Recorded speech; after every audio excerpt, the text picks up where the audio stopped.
हाय दोस्तों, हम जानेंगे प्रधानमंत्री से रिलेटेड कुछ महत्वपूर्ण क्वेश्चनों को जो आजकल एग्जाम में पूछे जा रहे हैं। सबसे पहले हम कल के उन दो प्रश्नों का आंसर जानेंगे। प्रश्न संख्या 1, किस देश में दोहरी नागरिकता का सिद्धांत स्वीकार किया गया है? इसके ऑप्शन है ए भारत, बी कनाडा, सी ऑस्ट्रेलिया, डी संयुक्त राज्य अमेरिका। इसका सही आंसर है डी, यानी कि संयुक्त राज्य अमेरिका। प्रश्न संख्या 2, नागरिकता अधिनियम 1955 के अंतर्गत पंजीकरण द्वारा भारतीय नागरिकता प्राप्त करने के लिए भारतीय मूल के व्यक्ति को भारत में कितने वर्ष बिताने होंगे?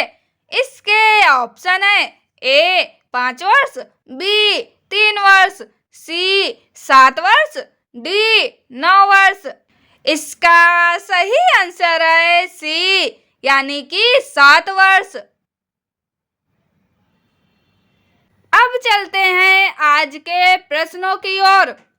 प्रश्न संख्या 1, भारत में वह मंत्री जो संसद के सदनों में से किसी सदन का भी सदस्य नहीं है, उसे मंत्री के पद से मुक्त हो जाना पड़ता है। इसके ऑप्शन है ए 6 माह बाद, बी 1 वर्ष बाद, सी 2 वर्ष बाद, डी 3 वर्ष बाद। इसका सही आंसर है ए, यानी कि 6 माह बाद। अगला प्रश्न, भारत की संसद के संबंध में निम्नलिखित में से कौन सा कथन सही नहीं है? इसके ऑप्शन है ए संविधान में एक संसदीय प्रणाली की सरकार का प्रावधान है, बी संसद का सर्वप्रमुख कार्य है मंत्रिमंडल का प्रावधान करना, सी मंत्रिमंडल की सदस्यता निम्न सदन तक सीमित है, डी मंत्रिमंडल को लोकप्रिय सदन में बहुमत का विश्वास प्राप्त है। इसका सही आंसर है सी, यानी कि मंत्रिमंडल की सदस्यता निम्न सदन तक सीमित है। ये कथन भारत की संसद के संबंध में सही नहीं है।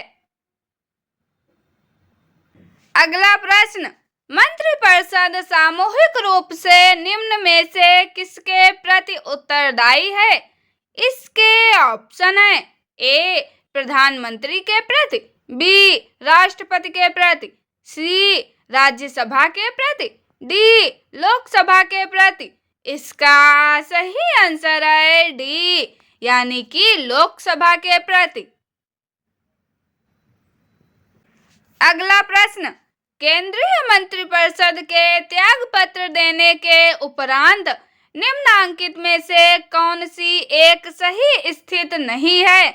इसके ऑप्शन है ए राष्ट्रपति शासन लागू हो जाएगा, बी राष्ट्रपति वैकल्पिक व्यवस्था बनने तक उन्हें बने रहने के लिए कहेंगे, सी वैकल्पिक व्यवस्था से अभिप्राय है कि यथासंभव शीघ्र नई सरकार के गठन हेतु आम चुनाव कराया जाए, डी अपदस्थ मंत्रिपरिषद अपने पद पर नई सरकार बनने तक अपने पदभार का निर्वाह करेगी।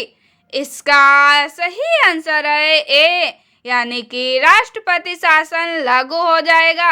यह सही स्थिति नहीं है। अगला प्रश्न, संघीय मंत्रिपरिषद के मंत्री सामूहिक रूप से उत्तरदायी होते हैं ए प्रधानमंत्री के प्रति, बी राष्ट्रपति के प्रति, सी संसद के प्रति, डी केवल लोकसभा के प्रति। इसका सही आंसर है डी, यानी कि केवल लोकसभा के प्रति। अगला प्रश्न, भारतीय संविधान के संदर्भ में निम्नलिखित कथनों पर विचार कीजिए। 1, संघ मंत्रिपरिषद लोकसभा के प्रति सामूहिक रूप से उत्तरदायी होगी। 2, संघ के मंत्री प्रधानमंत्री के प्रसाद पर्यंत अपने पद धारण करेंगे।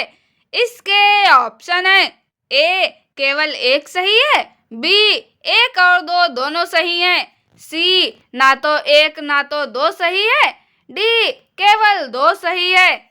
इसका सही आंसर है ए, यानी कि केवल एक सही है।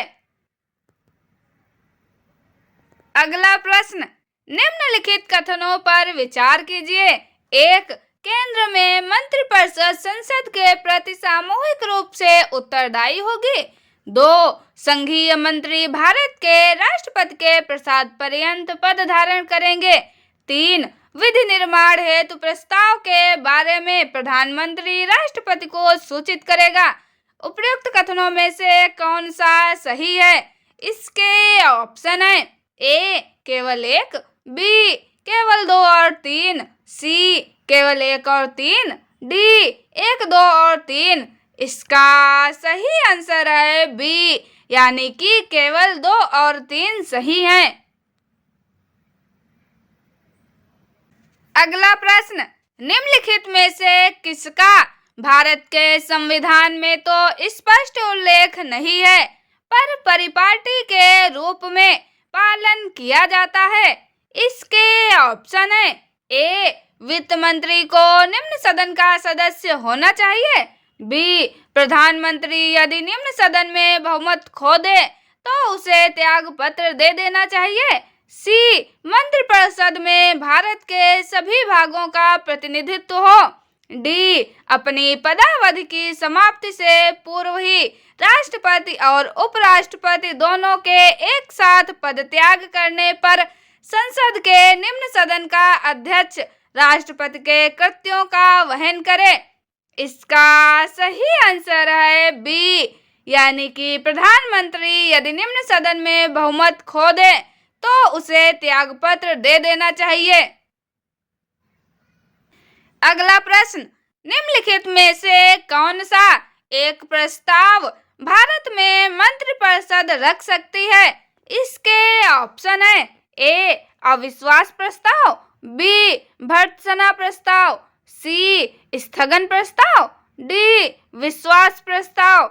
इसका सही आंसर है डी, यानी कि विश्वास प्रस्ताव। अगला प्रश्न, किस सदन के सदस्यों द्वारा बहुमत से अविश्वास प्रस्ताव पास होने पर मंत्रिपरिषद को त्यागपत्र देना पड़ेगा? इसके ऑप्शन है ए, लोकसभा के, बी, राज्यसभा के, सी, दोनों सदनों के अलग अलग, डी, दोनों सदनों की संयुक्त बैठक में। इसका सही आंसर है ए, यानी कि लोकसभा के। अगला प्रश्न, अपना त्यागपत्र देने के बाद भारत में एक मंत्री को अपने त्यागपत्र के विषय में लोकसभा में व्यक्तिगत वक्तव्य देने के लिए किसकी अनुमति की आवश्यकता होती है? इसके ऑप्शन है ए, प्रधानमंत्री, बी, स्पीकर, सी, राष्ट्रपति, डी, सर्वोच्च न्यायालय। इसका सही आंसर है बी, यानी कि स्पीकर। अगला प्रश्न, मंत्रिपरिषद के विरुद्ध अविश्वास प्रस्ताव लाने के लिए लोकसभा के सदस्यों की संख्या होनी चाहिए। इसके ऑप्शन है ए, 30, बी, 40, सी, 50, डी, 60। इसका सही आंसर है सी, यानी कि 50। अगला प्रश्न, लोकसभा में मंत्रिपरिषद के विरुद्ध अविश्वास का प्रस्ताव लाने हेतु न्यूनतम सदस्य संख्या है। इसके ऑप्शन है ए, 20, बी, 40, सी, 30, डी, 50। इसका सही आंसर है डी, यानी कि 50। अगला प्रश्न, भारत में अविश्वास प्रस्ताव के विषय में निम्नलिखित कथनों पर विचार कीजिए। एक, भारत के संविधान में किसी अविश्वास प्रस्ताव का कोई उल्लेख नहीं है। दो, अविश्वास प्रस्ताव केवल लोकसभा में ही पुनर्स्थापित किया जा सकता है। उपयुक्त कथनों में से कौन सा सही है? इसके ऑप्शन है ए केवल एक, बी केवल दो, सी एक और दो दोनों, डी ना तो एक और ना ही दो। इसका सही आंसर है सी, यानी कि एक और दो दोनों सही हैं। अगला प्रश्न, लाभ के पद का निर्णय कौन करेगा? इसके ऑप्शन है ए राष्ट्रपति एवं राज्यपाल, बी संघीय संसद, सी उच्चतम न्यायालय, डी संघ लोक सेवा आयोग। इसका सही आंसर है बी, यानी कि संघीय संसद। अगला प्रश्न, भारतीय राजनीतिक व्यवस्था में कार्यपालिका के अधीन रहकर कार्य करती है। इसके ऑप्शन है ए न्यायपालिका, बी चुनाव आयोग, सी विधायिका, डी संघ लोक सेवा आयोग। इसका सही आंसर है सी, यानी कि विधायिका। अगला प्रश्न, प्रदेश का कौन सा नेता नेहरू की कैबिनेट में पहले गृह मंत्री तथा बाद में रक्षा मंत्री बना? इसके ऑप्शन है ए प्रकाश चंद्र सेठी, बी रविशंकर शुक्ला, सी कैलाशनाथ काटजू, डी द्वारिकानाथ मिश्रा। इसका सही आंसर है सी, यानी कि कैलाशनाथ काटजू। अगला प्रश्न, भारत में स्वतंत्रता के पश्चात प्रथम मंत्रिमंडल का कानून मंत्री कौन था? इसके ऑप्शन है A K M Munshi, B S P Mukherjee, C Baldev Singh, D B R Ambedkar. इसका सही आंसर है डी, यानी कि बी आर अम्बेडकर। अगला प्रश्न, निम्नलिखित में से कौन सा शब्द भारत के संविधान में उल्लिखित नहीं है? इसके ऑप्शन है ए वार्षिक वित्तीय विवरण, बी विनियोग विधेयक, सी बजट, डी भारत की संचित निधि। इसका सही आंसर है सी, यानी कि बजट। अगला प्रश्न, भारत के 12वें प्रधानमंत्री थे। इसके ऑप्शन है ए चंद्रशेखर, बी देवेगौड़ा, सी आई के Gujral, D A V Vajpayee. इसका सही आंसर है बी, यानी कि देवेगौड़ा। अगला प्रश्न, भारत के किस प्रधानमंत्री की मृत्यु देश के बाहर हुई? इसके ऑप्शन है ए जवाहरलाल नेहरू, बी मोरारजी देसाई, सी लाल बहादुर शास्त्री, डी चरण सिंह। इसका सही आंसर है सी, यानी कि लाल बहादुर शास्त्री। अगला प्रश्न, निम्नलिखित में से कौन भारत के प्रधानमंत्री बनने से पूर्व किसी भी राज्य के मुख्यमंत्री नहीं रहे थे? इसके ऑप्शन है A H D Deve Gowda, B P V Narasimha Rao, C Chandrashekhar, D Morarji Desai. इसका सही आंसर है सी, यानी कि चंद्रशेखर। अगला प्रश्न, निम्नलिखित में से कौन अपने प्रधानमंत्रित्व काल में लोकसभा के सदस्य थे? इसके ऑप्शन है ए देवगौड़ा, बी आई के गुजराल, सी चंद्रशेखर, डी डॉक्टर मनमोहन सिंह। इसका सही आंसर है सी, यानी कि चंद्रशेखर। अगला प्रश्न, भारत के प्रधानमंत्रियों में से कौन अपने कार्यकाल में संसद में कभी भी उपस्थित नहीं हुए? इसके ऑप्शन है ए अटल बिहारी वाजपेयी, बी पीवी सिंह, सी चंद्रशेखर, डी चौधरी चरण सिंह। इसका सही आंसर है डी, यानी कि चौधरी चरण सिंह। अगला प्रश्न, संविधान के मंत्रिमंडल शब्द का एक ही बार प्रयोग हुआ है और वह ए अनुच्छेद 352 में, बी अनुच्छेद 74 में, सी अनुच्छेद 356 में, डी अनुच्छेद 76 में। इसका सही आंसर है ए, यानी कि अनुच्छेद 352 में। अगला प्रश्न, निम्नलिखित में से कौन भारत के केंद्रीय मंत्री रहे हैं? 1 V P Singh, 2 R Venkat Raman, 3 Y B Chauhan, 4 Pranab Mukherjee. इसके ऑप्शन है ए केवल 1, 2 और 3, बी केवल 1, 3 और 4, सी केवल 1, 2 और 3, डी 1, 2, 3 और 4। इसका सही आंसर है डी, यानी कि 1, 2, 3 और 4। अगला प्रश्न, उदारीकरण, निजीकरण और भूमंडलीकरण की नई आर्थिक नीति किस प्रधानमंत्री के द्वारा घोषित की गई? इसके ऑप्शन है ए राजीव गांधी द्वारा, बी विश्वनाथ प्रताप सिंह द्वारा, सी नरसिम्हा राव द्वारा, डी अटल बिहारी वाजपेयी द्वारा। इसका सही आंसर है सी, यानी कि नरसिम्हा राव द्वारा।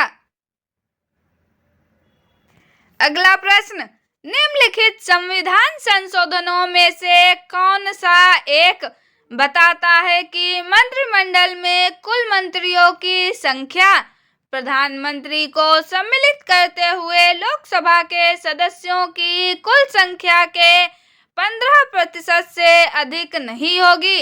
इसके ऑप्शन है ए 90वां, बी 91वां, सी 92वां, डी 93वां। इसका सही आंसर है बी, यानी कि 91वां।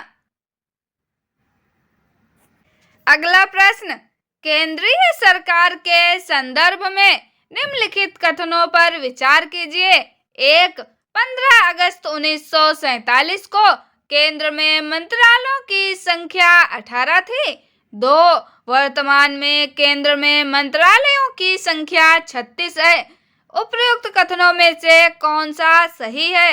इसके ऑप्शन है ए केवल 1, बी केवल 2, सी 1 और 2 दोनों, डी ना तो 1 और ना ही 2। इसका सही आंसर है ए, यानी कि केवल 1 नंबर सही है।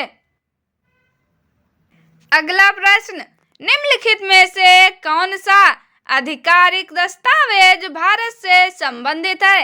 इसके ऑप्शन है ए हरित पत्र, बी श्वेत पत्र, सी पीत पुस्तिका, डी नीली पुस्तिका। इसका सही आंसर है बी, यानी कि श्वेत पत्र। अगला प्रश्न, भारत के संविधान के निम्नलिखित अनुच्छेदों में से किसके अनुसार प्रत्येक राज्य की कार्यपालिका शक्ति का इस प्रकार प्रयोग किया जाएगा जिससे संघ की कार्यपालिका शक्ति के प्रयोग में कोई अड़चन न हो या उस पर कोई प्रतिकूल प्रभाव न पड़े?